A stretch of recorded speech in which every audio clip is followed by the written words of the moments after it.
Marcus Aurelius makes a profound point in Meditations. The world can't influence who I am unless I allow it through my judgment. I'll explain more in this episode. Let's get into it.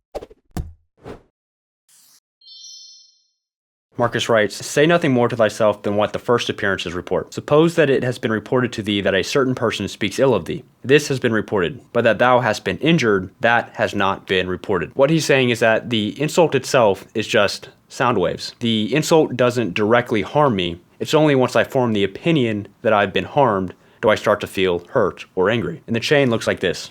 There's an event, which in this case is the insult. There's my opinion about the event, which then informs my feeling, which ultimately informs my action. But before reading Meditations, I assumed that events cause my feelings directly. In other words, if someone insulted me, then I interpreted that event as directly leading to me feeling badly about it. But Marcus points out that opinion, which is in between the event and my feeling, is the real lever. If I have the opinion that the insult has hurt me, then yes, I feel badly about it. But if I have the opinion that the insult is irrelevant or even a reflection of the other person's weakness, then I feel calmly and I act differently. Marcus makes the point again when he writes, "Take away thy opinion, and then there's taken away the complaint, I have been harmed. Take away the complaint, I have been harmed, and the harm is taken away." In other words, if I remove the judgment that this insult has hurt me, then the sting of the insult vanishes with it. Marcus also writes, "Things themselves touch not the soul, not in the least degree, nor have they admission to the soul,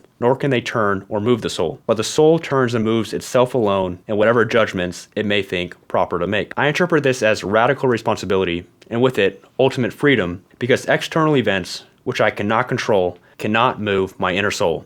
They can't move who I am at my core. Only my judgments, which I do control, have the power to move me. So the task is clear.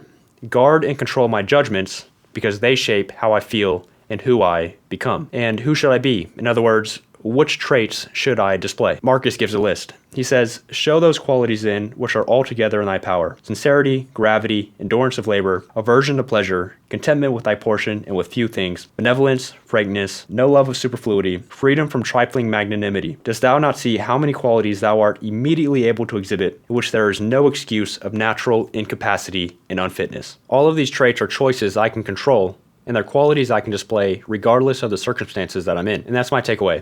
I can't control external events, but I can control my judgments, which ultimately lead to my feelings and actions. This is radical responsibility, and with it, ultimate freedom to shape my character in a way that aligns with what I think is good. Thanks so much for watching. The goal of this channel is to share what I've learned from philosophy about how to live a better life today. And my hope is that through sharing, you too can pick up tidbits of knowledge that can help you live a happier life. If that's something you're interested in, then subscribe to follow along, and I hope to see you in the next episode.